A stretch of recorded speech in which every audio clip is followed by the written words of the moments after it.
Santo Domingo de la Calzada, año 1109, 12 de mayo. Encinares de Carrasquilla, montes de Cirueña y de Grañón, atravesados por el filo sutil del serranillo. Vega fértil de Loja y allá en el centro, rodeada de viñas y de huertos, envuelta en aromas de espliego y de manzanos, la ciudad torreada y almenada, otro santuario de la tierra española, Santo Domingo de la Calzada. Allí se detuvo en 1044 el primer habitante de La Vega. Antes de él, todo ello era un bosque de encinas, de robles y carrascos, poblado de ciervos y jabalíes. Pero el recién llegado era un colonizador animoso. No traía oro, ni bueyes, ni arados, ni un hacha siquiera. Dicen que su único instrumento era una hoz. Pero venía armado de una energía heroica, con unos ojos límpidos y dulces, con un alma anhelante de trabajos y abrazada en el fuego de los santos amores. Era un varón de deseos. Podemos figurárnosle joven, algo más de 20 años. Sencillo hasta el candor, robusto y casi atlético. Su historia anterior había sido una serie de experiencias, de anhelos y de fracasos. Primero, la vida pastoril por la ribera del Ebro, luchando con las lluvias y los lobos, recogiendo entre los tamujales las altas enseñanzas de su único libro, la naturaleza. Muchas veces, desde la colina, el pellejo en la espalda, la cuerna en el cinto, apoyado con las dos manos sobre la callada de roble, según costumbre de los pastores de Castilla y acaso de los pastores de todo el mundo. Vio descender la tarde con su pasto místico y callado, hasta que un día, entre el rumor de los encerros y el murmullo de la brisa, oyó la voz de Dios. Con frecuencia, el sencillo adolescente había oído hablar de San Millán y de su monasterio, el gran monasterio riojano, donde los monjes se hacían santos, sabios y artistas. También él quiso ser monje y, a ser posible, santo y artista. En sus años de pastor había observado que no se daba mala maña para hacer cruces, estrellas y hasta figuras de ovejas, de gallos y perros en el cuerno de la leche y en el cayado de roble. Y se presentó en la portería del convento, confundido tal vez entre un grupo de pobres y vagabundos que iban a pedir limosna. Pero si los demás desaparecían después de recibir su ración, él permanecía a la puerta con ganas de decir su secreto. ¿Tú qué quieres?, le preguntó el viejo portero, clavando en él unos ojillos algo desconfiados. Quiero ser monje, respondió el mancebo, algo acobardado. ¿Cómo te llamas? Domingo. ¿De dónde eres? De Viloria. ¿Y dónde está Viloria? No está lejos de aquí, a unas horas de camino en las cercanías del Ebro. ¿Y qué sabes hacer? Sé guardar ovejas, he sido pastor. El monje meneó la cabeza y el abad la meneó también cuando le dijeron que había un postulante. El joven insistió, diciendo que también San Millán había sido pastor. Pero no era eso solo. Diariamente llegaban al monasterio gentes desconocidas que pedían un puesto en el coro monacal. Había que distinguirlos bien porque muchos venían huyendo de la tierra, del rebaño o de la servidumbre a que estaban sujetos. Tal vez el pastor de Viloria era uno de esos. Nadie le recomendaba, y él, pensando que bastaba la buena voluntad, se había olvidado de proveerse de una carta de presentación. Rechazado en San Millán, presentóse domingo en la abadía cercana de Santa María de Valvanera. Otra vez la misma respuesta negativa. Pensó entonces en la vida eremítica y se internó en uno de los montes que rodean al San Lorenzo. Allí encontró una anacoreta, a quien rogó que le enseñase a practicar aquella vida. Pero el solitario le dijo bruscamente: si quieres servir a Dios en la soledad, puedes quedarte en esta choza, ya me buscaré yo otra. La proposición no era excesivamente generosa. Hartas cuevas había entre aquellas rocas que podrían abrigarle mejor que aquel tugurio. Optó el joven por refugiarse en una de ellas y ponerse bajo la dirección inmediata de Dios, ya que los hombres se mostraban con él tan poco complacientes. Con la mejor voluntad del mundo comenzó a practicar todas las cosas que a su entender eran propias de los ermitaños: rezar, ayunar, martirizar su carne y hacer otras clases de penitencia. Como no era un prófugo del trabajo, según habían creído tal vez los cenobitas de la Cogolla, quiso cultivar el campo que se extendía delante de su cobija, y pronto el erial se convirtió en un huerto que le daba sabrosas coles y rábanos espléndidos. Pero un día, Domingo oyó hablar de un obispo que venía del otro lado del mar, precedido de un gran renombre de virtud. Era el obispo de Ostia, Gregorio, un santo varón que ponía en fuga con una palabra las nubes de las langostas y llegaba a España como legado de Benedicto IX. Como otros muchos, el joven penitente salió a besarle el anillo y animado por su aspecto bondadoso, le pidió un puesto entre las gentes de su séquito. Había encontrado finalmente al maestro que buscaba. Domingo era a la vez paje y discípulo. Ensillaba la mula a su señor. Le guiaba en los caminos de Navarra y de Castilla. Le limpiaba los lodos y los polvos del viaje, y al mismo tiempo recogía con avidez sus palabras. Cuando el obispo entraba en una iglesia y explicaba el evangelio a la multitud, su ayudante aparecía siempre en primera fila, escuchando con los brazos cruzados y recogida actitud. Cuando se dirigían de un pueblo a otro, Domingo se arrimaba a la cabalgadura del obispo para recibir santos consejos y preciosas enseñanzas. Un mundo nuevo se abría para él, el mundo de las maravillas celestes con que Dios premia a los que le buscan con generosidad. Y ya no se sabía si el que fugaba las nubes de langostas era el obispo o el paje.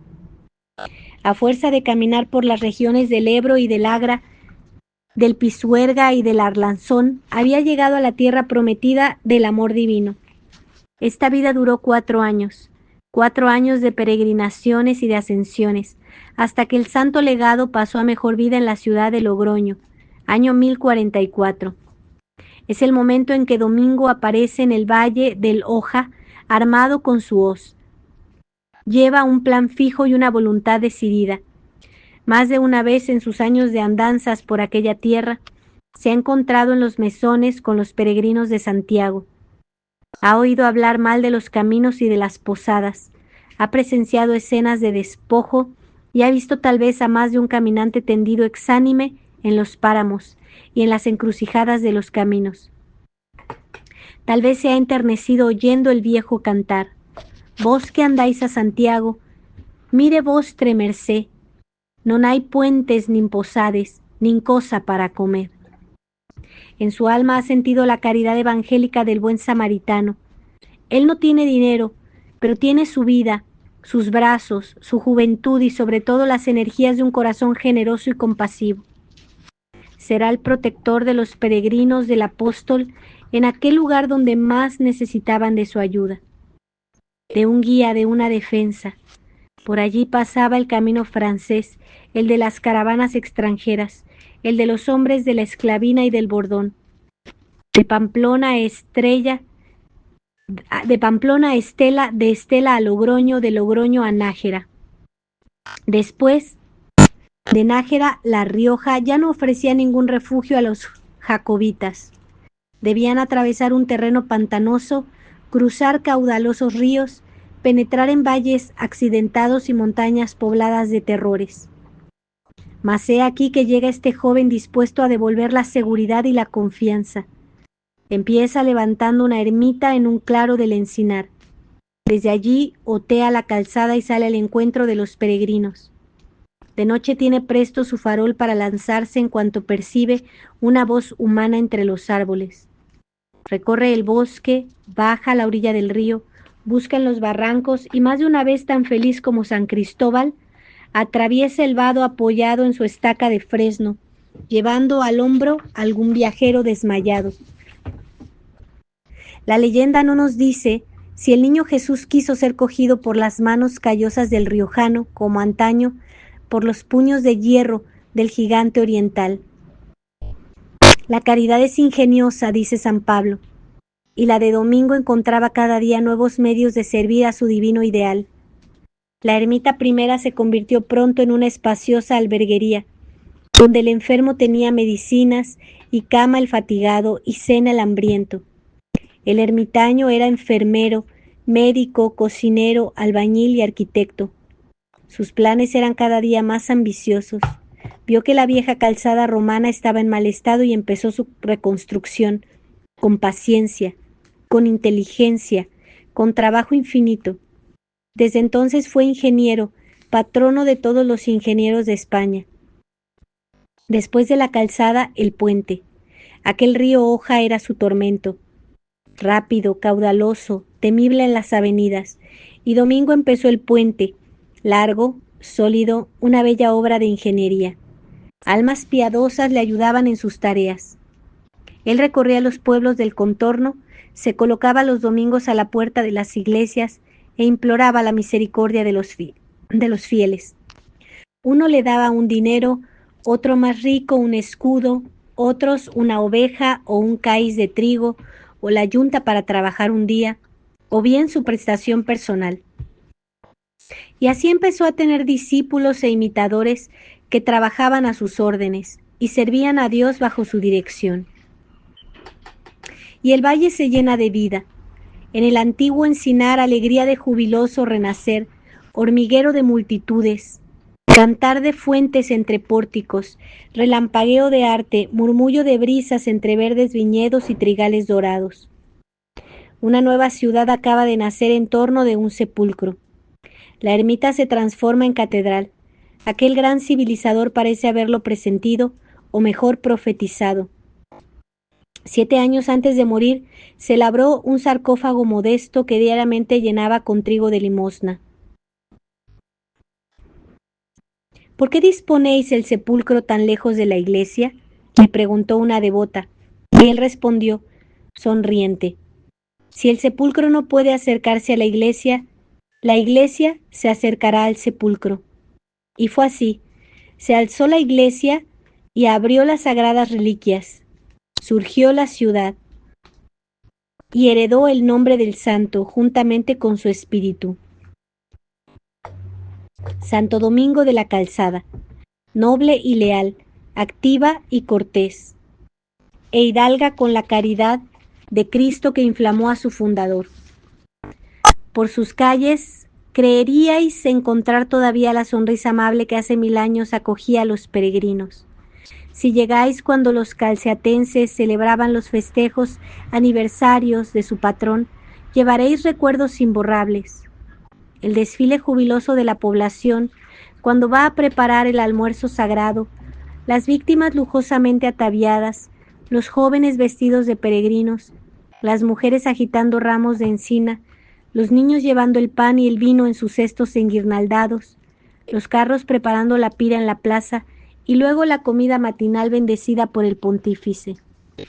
Niños y grandes, reverendos sacerdotes y zagales sonrientes, mendigos harapientos y caballeros de lustrosas levitas se acercan a saborear la ración simbólica, que recuerda la que Domingo daba a los pordioseros.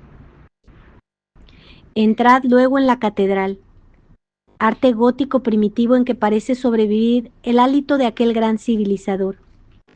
Al lado, luces, sedas, filigranas de hierro, mármoles, alabastros, estatuas y frontales de plata. Es la capilla del santo la que guarda su sepulcro y sus cenizas. De pronto, el canto de un gallo y un ruido de alas. Son el gallo y la gallina que allí detrás de un enrejado dan fe del milagro famoso que sabe todo el mundo. Los bellos rizos y los ojos claros de Hugonel, los mirares alameros y las palabras procraces de la moza del mesón, la repulsa del bello peregrino, la venganza de la muchacha desdeñada, la copa de oro que aparece en la maleta del extranjero, el suplicio del supuesto ladrón, la carcajada del alcalde al comunicarle que el mancebo sigue día tras día vivo en la horca. Eso será cuando cante esa gallina asada que ahora voy a comer. Y finalmente, el animalito que salta del plato cantando con la alegría que puede tener una gallina que escapa a la muerte y al tenedor. Después de muerto, Santo Domingo seguía protegiendo a sus peregrinos, y los peregrinos cantaban al llegar ante su sepulcro. Oh, que nos fons Yuyux, quan nos fums a Saint-Dominique, en entendant le coq chanter et aussi le blanche Gielini. Santo Domingo de la Calzada, rogad por nosotros. Santo Domingo de la Calzada, rogad por nosotros. Santo Domingo de la Calzada, rogad por nosotros.